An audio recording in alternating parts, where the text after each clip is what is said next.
What's up, YouTube family? We back with another video, you feel me? And this time we about to react to this sick ass video, man. Cops then found the cannibalistic scene in the home in Indiana, man. So, just like now, it's my first time seeing it. So we about to watch it together. Let's see what they talking about. Let's get into it. In December of 1998, 17-year-old Joseph Albert Oberhansley stormed into his grandmother's home in West Valley City, Utah, to confront his girlfriend, Sabrina Elder. She had just given birth to their son 5 days earlier, but Joseph was in no mood to celebrate. High on substances and without any warning, Joseph pointed a pistol at Sabrina and shot the mother of his baby to death. Damn, that was fast. That was fast. No time wasted. He done blicked her down already. He then pointed the gun at his own mother and shot twice. As his sister attempted to flee with the... Oh shit. You talk about the devil in human form, nigga. To pop your own mama though? To pop your mama is crazy, G. Damn. This shit is crazy straight off the drill. This shit crazy out the gate. Nigga that straight walked in, blicked his girlfriend, and blicked his mama. Damn. baby, he fired a round towards her as well. Finally, he aimed at himself but managed to survive. Joseph was arrested and charged with 1 count of first-degree murder and 2 counts of attempted murder. Bail was set at $1 million, reflecting the severity of the case. Kill the mom. He ain't killed But his here's mom. the twist. Despite the cold-blooded nature of the crime, the eyewitness is able to take the stand, and plenty of direct evidence, Joseph walked away with a maximum 15-year sentence. And here's the kicker. He was back on the street before his son reached his teens. Years later, Joseph Oberhansley would resurface in a courtroom, tied to new charges in a whole different case. Damn, how did that happen, system? Come on, system. Y'all done let that man back out. His son wasn't even a teenager yet. He done killed his son mama. Know his son probably hate him for that shit. Damn, that's crazy. We ain't even 2 minutes in. Allegations against me are false. That's why they won't let me talk to you. Nigga done killed What do you say somebody. about the death penalty? They're holding back all my mail. I came haven't back. been able to receive What do you say any about the mail, death penalty? any phone calls, letters, anything. So for all my family and friends out there, you know why I haven't been able to respond? How did you get the death penalty? Good, good.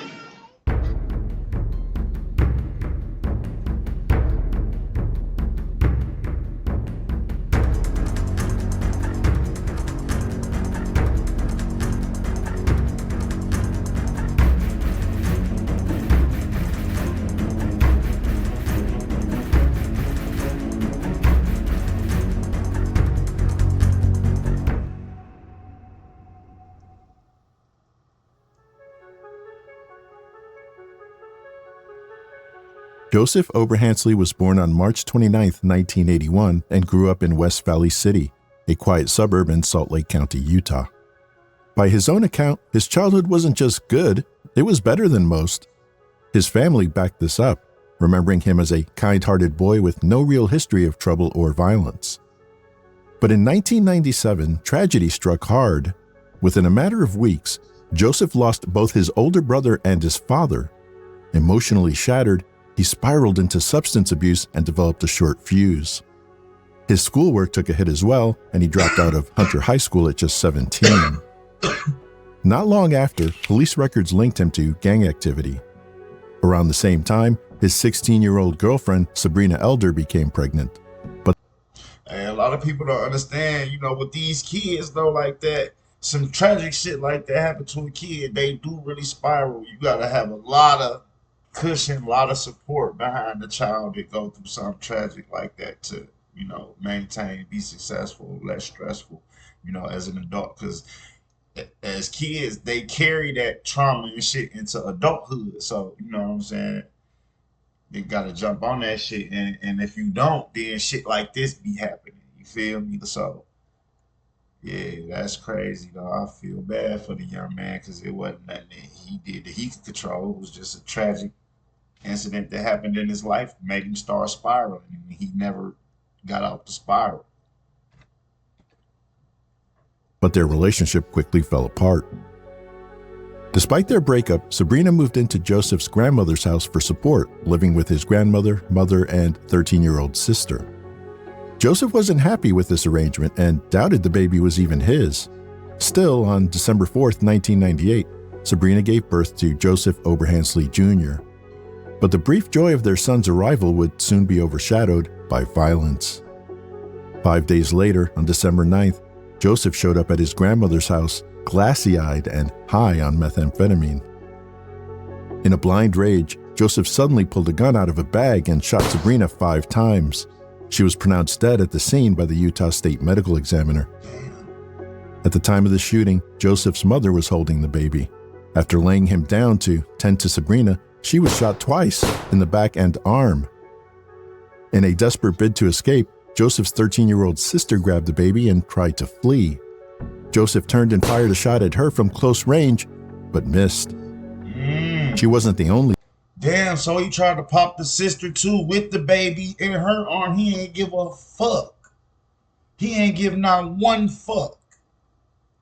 God damn. That nigga, he ain't give a fuck. That nigga was trying to hit his seed. He ain't give a fuck. His family, he getting that bitch killing his family. These ain't no ops, nigga. These ain't nobody who done did something to you personally. These motherfuckers who love you. You in there shooting at them. It's fucking insane. It's crazy.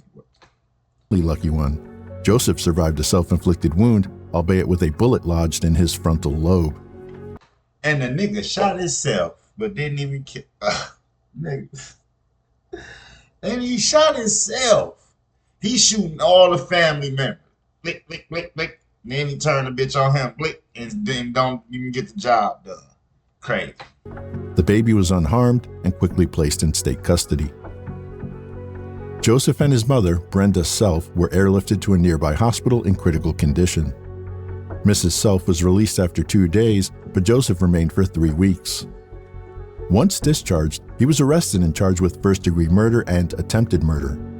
Held on $1 million bail, the case seemed open and shut. Yet, prosecutors later struck a deal, reducing the charge to manslaughter, a second-degree felony. The maximum sentence? 15 years, with parole eligibility after just 1 year. Oh, shit. How did Joseph walk away with such a light sentence, and why was this allowed to happen? Right. Let's dive in. I know y'all, a lot of y'all ain't gonna want to hear this if y'all ain't of color, but he got that white privilege. That's just that white privilege. That's that shit they granted. Like, let that had been a black guy, man, they'd have put his ass up under there. Yep, you try to do what? Kill, shoot, yup, you gone. Bye. Never to be seen or heard from again. But that's just my opinion. Y'all could share y'all opinion down in the comments. You know what I'm saying? So engage. But that's just how I feel personally. And I ain't racist. I love everybody. It's only, one kind of species, the human species. I don't really see no color.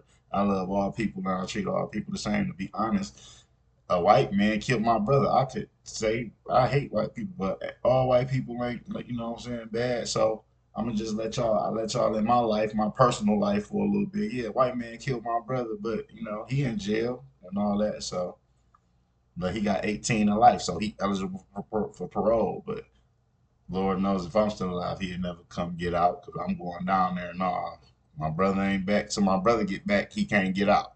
So when my brother come back, he can come out. You know what I'm saying? So if my brother can't come back, which is, I know that can't happen, he can't never come out. You know what I'm saying? So that's just how I feel. Tell me what y'all think down in the comments below.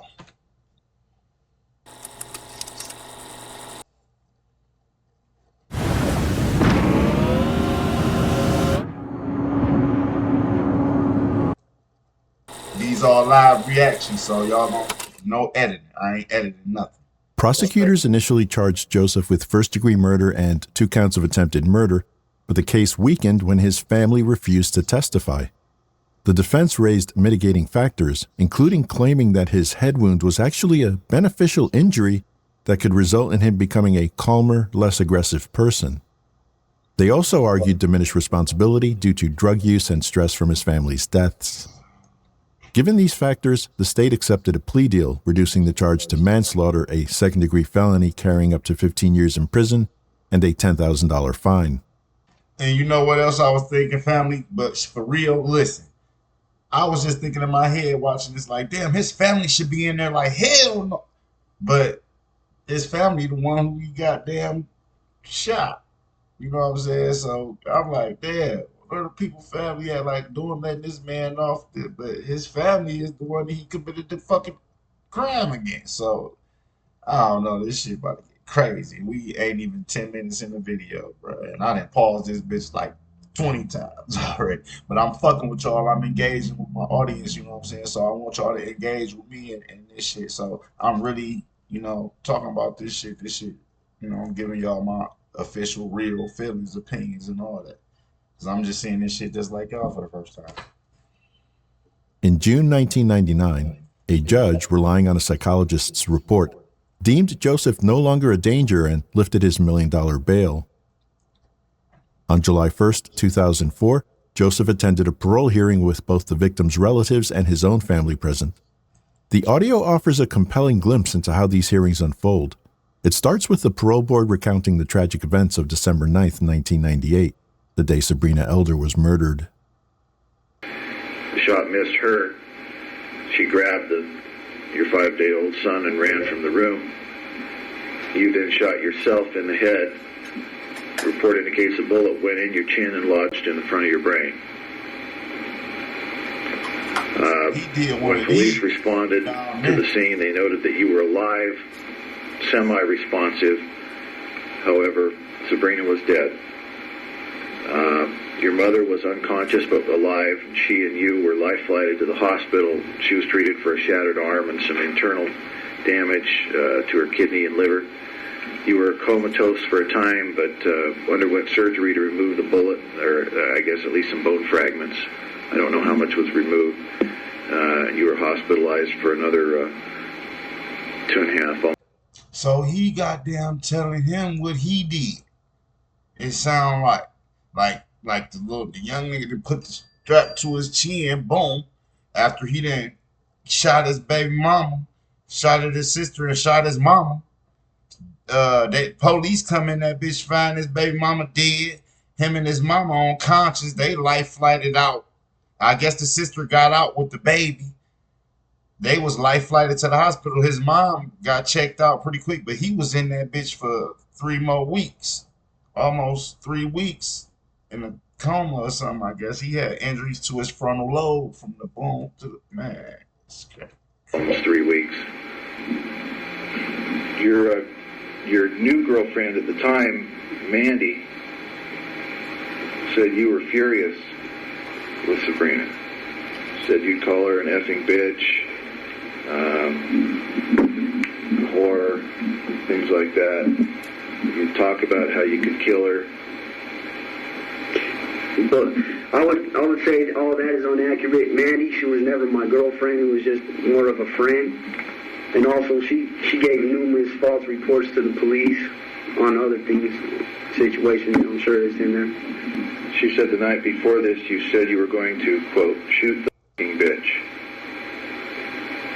You think you said that? I would disagree with that. This is the biggest secret of 2024, and they don't want you to know about this. If you get injured in a... Because that's what he did. Next, the board gave Joseph's mother the chance to testify. Even though Joseph had committed violent acts against her, she may have felt conflicted but still wanted to support her son in hopes that he had changed or rehabilitated during his time in prison. That's a real mother love. Like, that's unconditional love. She still want to support this nigga. Even though he done popped her, her son done popped her, she still kind of feel like want to support him. And that's unconditional. That's that unconditional love that a mother got for her child. No matter what he or she do, your parent gonna love you if they just that kind of nurturing, caring parent that love you. You know what I'm saying? They're gonna love you unconditionally. Like, no matter what you do. He done popped her. She still want to support him. I don't know how I would feel about that personally. My fucking kids shoot me. Motherfucker, I'm gonna fuck you. No, I don't know. I ain't never been in that situation. Hopefully and thankfully, I've never been in that situation. Hopefully, I'll never be in that situation. Neither none of y'all out there ever have to encounter that as well. So, but yeah, I don't really want to even get my opinion on that because I don't know how I would feel, what I would do. I don't know because I ain't gotta wear them shoes. Like I said, hopefully never will have to. So yeah, let's get back to it, y'all. Family members often attend these hearings to show support, offer testimony about the defendant's character, or provide insight into their behavior since the crime. You are Brenda Self, the mother of Mr. Oberhansley, correct? Correct. Please go ahead. I just want to, I don't know how to really go about this. I think you got a pretty good idea of how I feel towards this.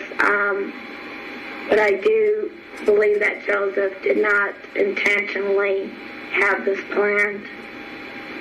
I think the drugs had a lot to do with it.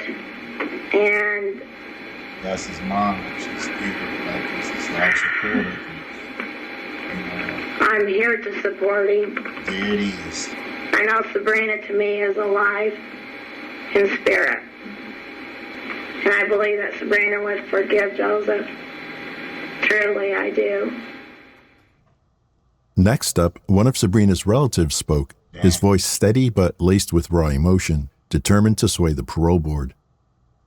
Every word was a plea for justice, a desperate attempt to keep the man who shattered their family from being released back into the world. My name is Sabrina's uncle. Thank you. We didn't get to say much we didn't say nothing to hearings or nothing. But I want you guys to know before you make your decision on this parole, what effect it's had on our lives. My dad, myself, everybody who loved her. It has torn his family apart. The happiness is always shrouded by, well, you remember when you remember this. And we look to see where old Sabrina is, and well, she's no longer with us. And for such a crime, and intense as it was, we feel that a 5 to 15 year sentence wasn't enough to begin with. But even to consider parole at 5 years is just... So this the other half of the family saying that, okay, we don't think that was enough time, man. We don't want them. We don't want them out. We still affected by our loved one being taken from us and torn apart. This family, like, this is crazy. So how is y'all just about to let him out in 5 years, giving them a 15-year sentence and parole eligibility for parole after just one? So they like, nah, that wasn't enough to begin with. The nigga's supposed to serve like at least 25 before he come up for parole. You know what I'm saying? He ain't been in there no time yet. So I mean, it's just the other half of the family speaking again. And I'm pretty sure that this has happened to other people, where crime has occurred within the family and just tore the family apart like cancer, just ate it alive. So this is real shit as far as not only has happened to them type of shit. So I'm feeling like an empath right now. I'm feeling the feeling of that shit for these people, like, because like I said, my brother was murdered, tragically 7 years ago. Rest in peace to him. If y'all don't see, that's him back there on the wall right there. But yeah, let's get back to it. I know asinine. I'm not trying to tear the state apart, but we're not ready. And there's a lot of anger, there's a lot of hurt, and we feel violated still. And she never had a chance to be a mother. I think it's too soon. Appreciate you taking the time to come down here today. Thank you very much. A question we get all the time is, how do you do culinary school online? And the way we do it is by focusing on technique. Taste and flavor is very subjective. Technique is not. What we also do is teach you how to taste your food. We'll talk to you about what you should expect in tastes and textures and flavors, and really broaden your palate as well, which is a really important part of being successful in the food service industry. The hearing concluded with a Q&A session between Joseph and the board. Some of Joseph's responses raised concerns with one of the members. All right, Mr. Mr. Oberhansley, you've had a chance to hear the testimony that's just been offered. I'd like to give you a chance to respond however you think is appropriate. I mean, there's nothing, no way I would never try to endanger him or risk him, never be a threat to him. I want nothing but the best for him. He's my little boy. But that's crazy that he said that, but when he was committing his crime, he was shooting at the motherfucking people holding him. You know what I'm saying? That's crazy. You shooting at your family holding your kid. Like, something ain't right in your mental balance for real, to even be blinking at your family, let alone while they got your son in their hand, like, nigga. And then you put one in your own chin, and then they think that's a beneficial injury. That's insane. But let's go. Let's see what they say. And I understand, what I've done or whatever, and that I couldn't be the best father to him or whatever, and I understand that. I accept that. And therefore, if they have adopted him or whatever, I wouldn't try to interfere or nothing whatsoever, But I would like to, if I got out and established myself and had my life on the right track, and became successful, starting my own business and got my own place or whatever, maybe when he's old enough to let him make the decision on his own if he would want to meet me. And one other thing I would like to mention is I received a letter today from, I guess that you guys just recently received yourself, from my cousin. Right, I was going to ask you about that. In which she states, if we need to be truthfully totally honest, you guys have the phone records or whatever, you guys could pull it up and see. I've never spoken with her on the phone, a conversation with her since I've been incarcerated. To tell you the truth, I don't even really know her that well. And then she refers to, I have some tattoo. I have no such tattoo either. And then just where she states that. Okay, well, let's put it on the record if I can find it here and give you a chance to. She says, she talks about how she doesn't think you ought to get out. She says, the reason I feel this way, besides the obvious fact that he killed Sabrina, is because he is not sorry for what he has done. I know this because of several incidents. The first is the tattoo that he got while in prison. It reads, "Evil thoughts, murderous deeds." Now you're saying you have no such tattoo. I have no such tattoo, sir.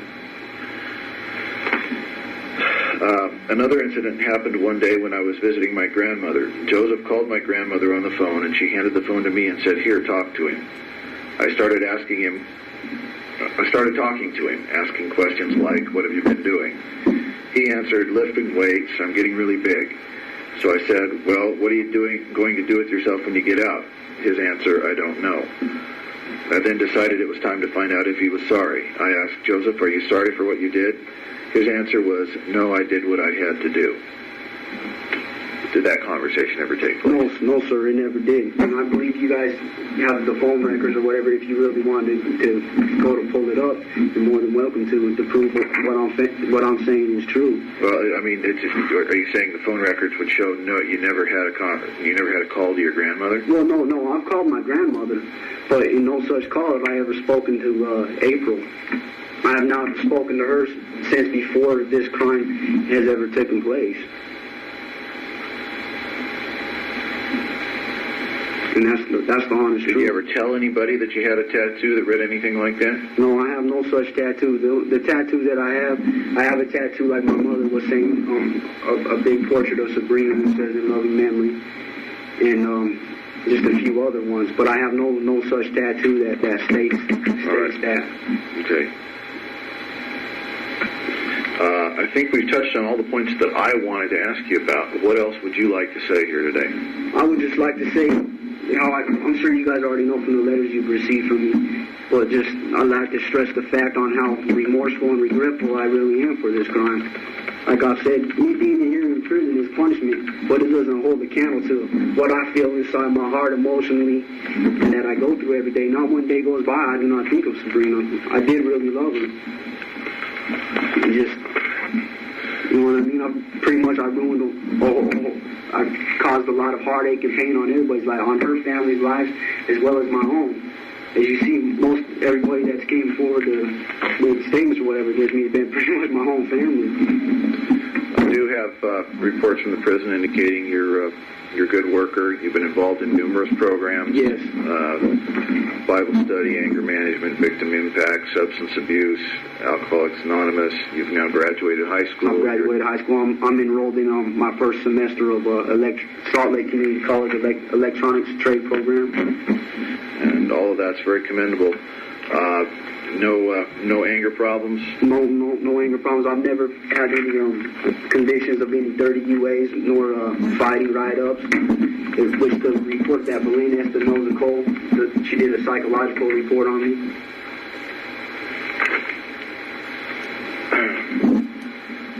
I'm told that That's crazy that he talking good fucking game though. I ain't gonna hold you to that parole board. He talking good game. He done putting in work. It sound like they want to let his ass out. It sound like he about to get out that bitch.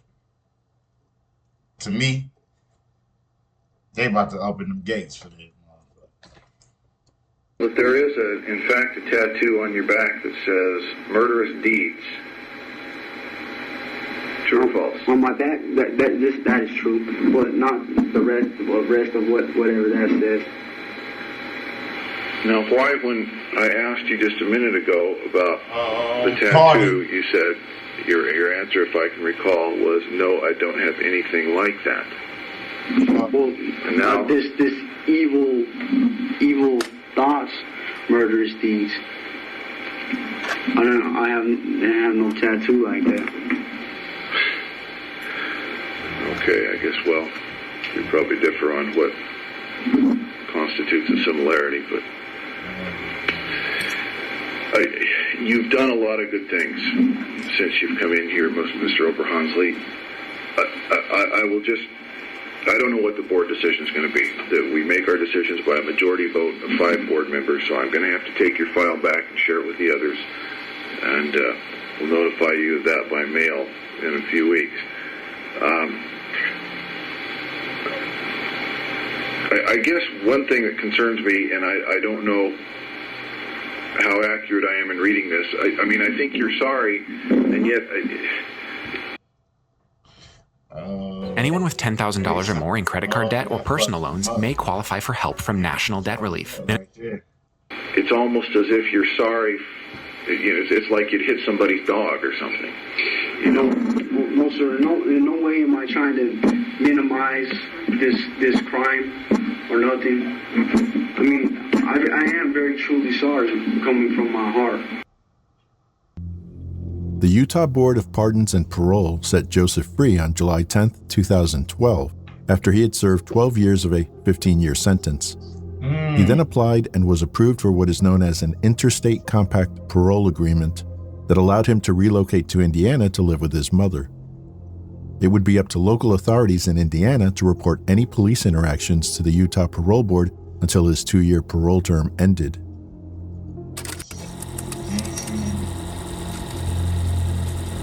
Damn, would you look at that? During his time in Indiana, Joseph's mental health issues and legal troubles only deepened.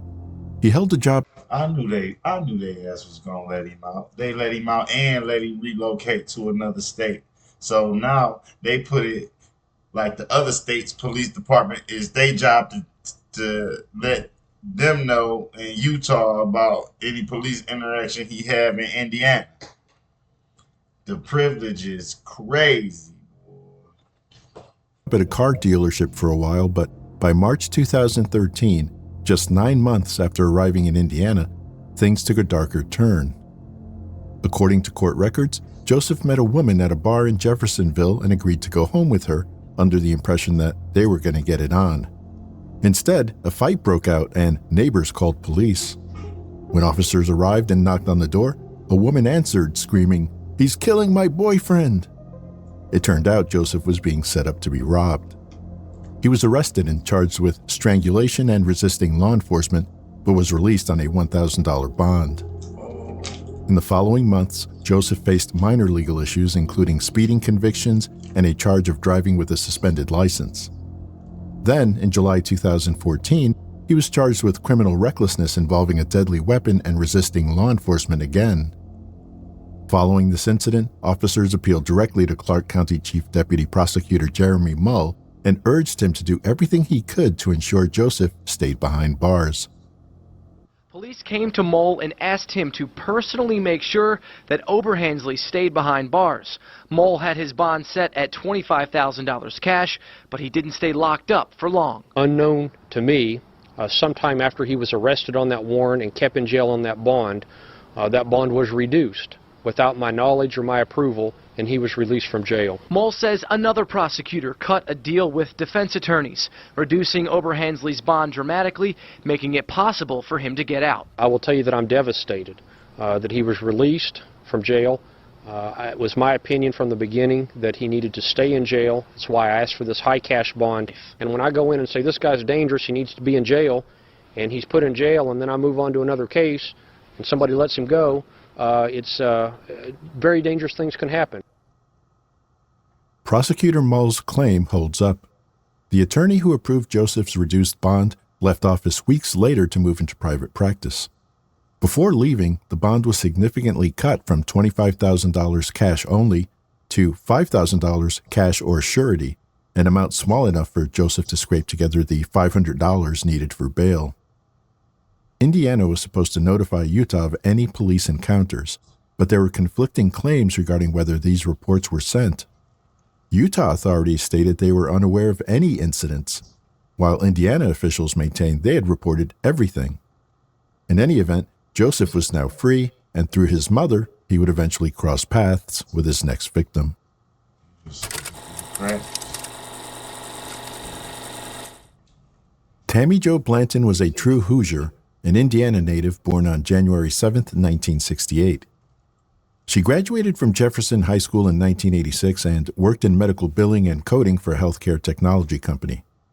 It was Joseph Oberhansley's mother who first introduced Tammy Jo to her son, and according to her, Tammy Jo knew about Joseph's troubled past, even picking him up from prison once. Their relationship started fast, with the couple seeming happy at first. Joseph moved into Tammy Jo's house, but that's when Tammy Jo began to notice disturbing signs. He would fly into a rage over trivial things, which frightened her. Her friends had been suspicious of Joseph from the start. They Googled his name and discovered the chilling details of Sabrina Elder's murder. Alarmed, they immediately warned Tammy Jo. She took their concerns seriously, acknowledging that she knew he had a past, but explaining that Joseph had been vague about the specifics, simply telling her he did something wrong as a teenager. Damn, see? Oh, they let him out and he still was about that. He was still with that. Oh my God, see? They fucked up. You know you fucked up, right? Hey, the police department, the Department of Corrections, you know you fucked up, right? You know you fucked up. It seemed like ancient history to Tammy Jo. She planned to confront him about it that upcoming weekend, but she had no idea of the horror that would unfold.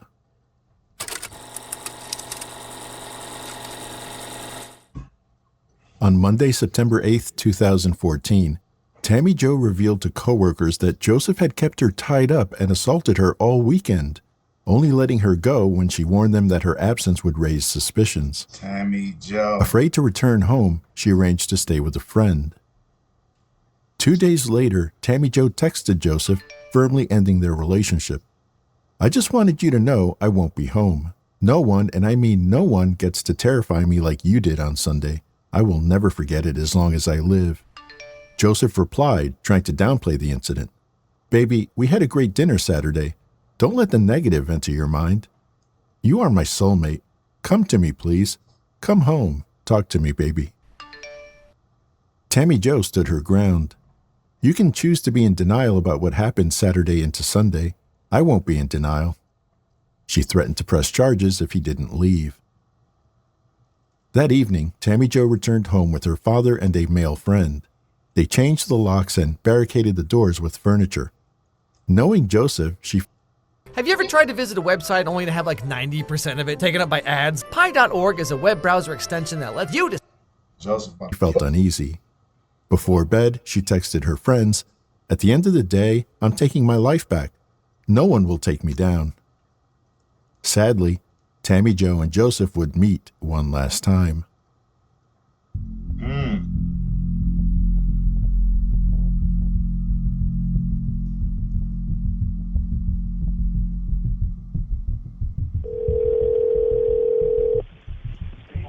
Hi, this is the Police and Fire Department. Did you call 911?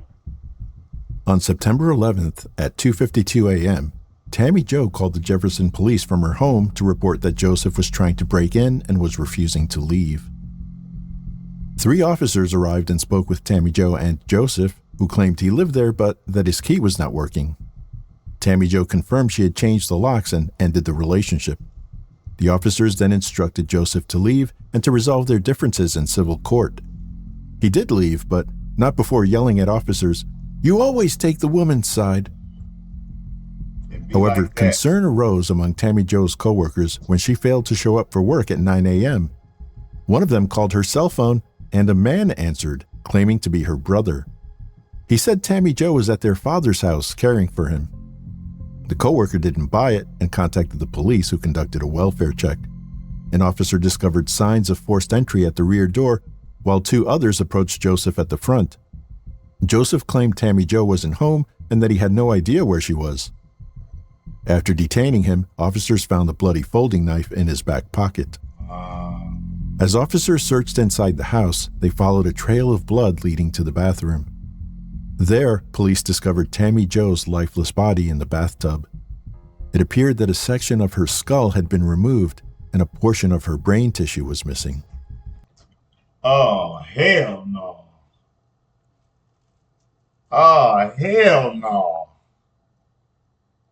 What the motherfucker?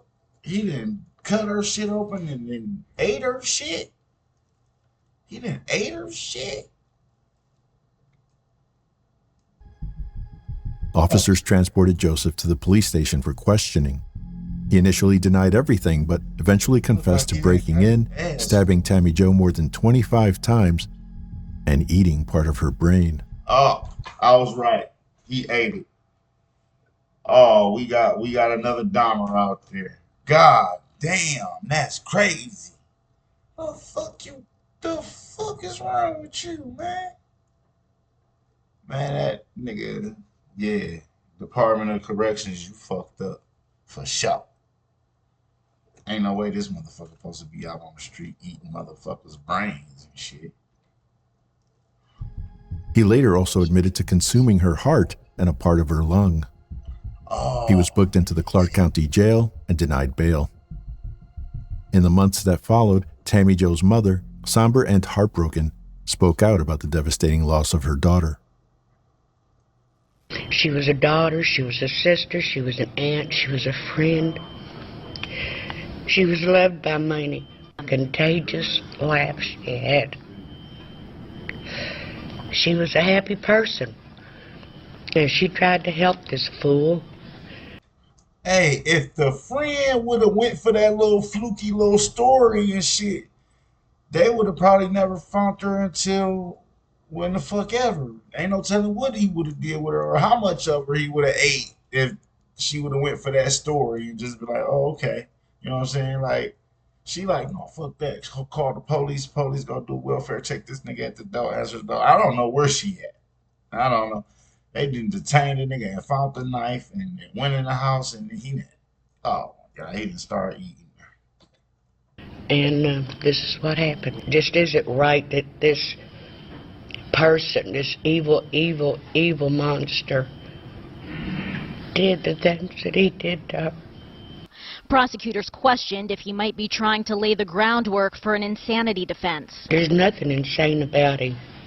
He's just evil. Linda Harbin met Oberhansley when he was dating her daughter. She says she knew something was wrong with him, but couldn't pinpoint it. We was just...